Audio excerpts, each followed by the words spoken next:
जय श्री राम। ओम वक्रतुंड महाकाय सूर्यकोटि समप्रभ निर्विघ्नं कुरु मे देव सर्वकार्येषु सर्वदा। राम कीन्ह चाहि सोई होई करे अन्यथा अस नहीं कोई। प्रभु श्री राम कब क्या करते हैं उनकी लीला तो वही जाने।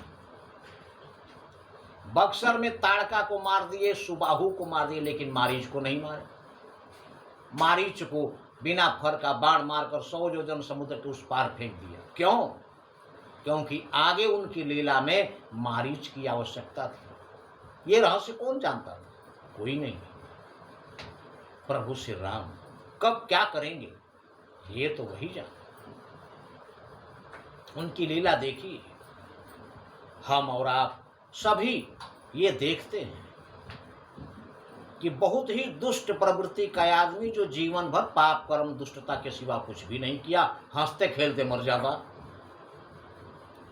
जो व्यक्ति बचपन से लेकर बुढ़ापे तक सिर्फ प्रभु श्री राम का ध्यान करने के सिवाय कोई काम ही नहीं किया, पूजा पाठ भजन कीर्तन में पूरा जीवन बिता दिया, मरते समय उसे बहुत कष्ट होता है। लोग देखकर उसका मजाक भी उड़ाते हैं कि जीवन भर पूजा करने का क्या फल मिला। लेकिन प्रभु श्री राम की लीला कौन जानता है? ऐसा क्यों होता है? ये प्रभु श्री राम की क्या लीला है? प्रभु श्री राम अपने भक्त को जो रात दिन पूजा अर्चना करता है, क्या उसको दुख उठाने के लिए ऐसे ही छोड़ देंगे क्या? नहीं, इसका कारण बहुत बड़ा है। जो व्यक्ति प्रभु श्री राम के चरणों में ध्यान लगाया रहता है, उनकी भक्ति उनकी श्रद्धा उनकी साधना करता रहता है, प्रभु श्री राम उसके सारे जन्मों के बचे खुचे पाप के अंशों का जितना दंड होता है वो इसी जन्म में देकर मृत्यु के पश्चात उस जीव को अपने आप में समाहित कर लेते हैं। क्योंकि जीवात्मा परमात्मा का ही अंश है, उस जीवात्मा को अपने में समाहित कर लेते हैं, उसे जन्म मरण के बंधन से मुक्त कर देते हैं।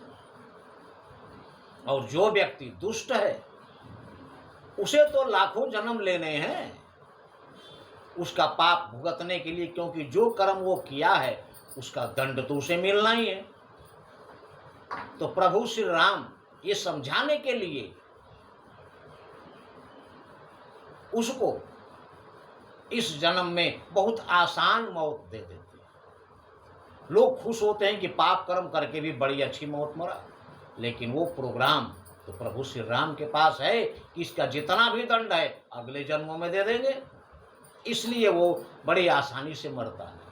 लेकिन भक्त को प्रभु श्री राम जो है इसी जन्म में भुगत करके उसको अपने अंदर समाहित कर लेते हैं, जिससे जीवन में आवागमन के बंधन से मुक्त हो जाता है। इस बात को कभी भूले नहीं, क्योंकि यही जीवन की सच्चाई है। जय श्री राम।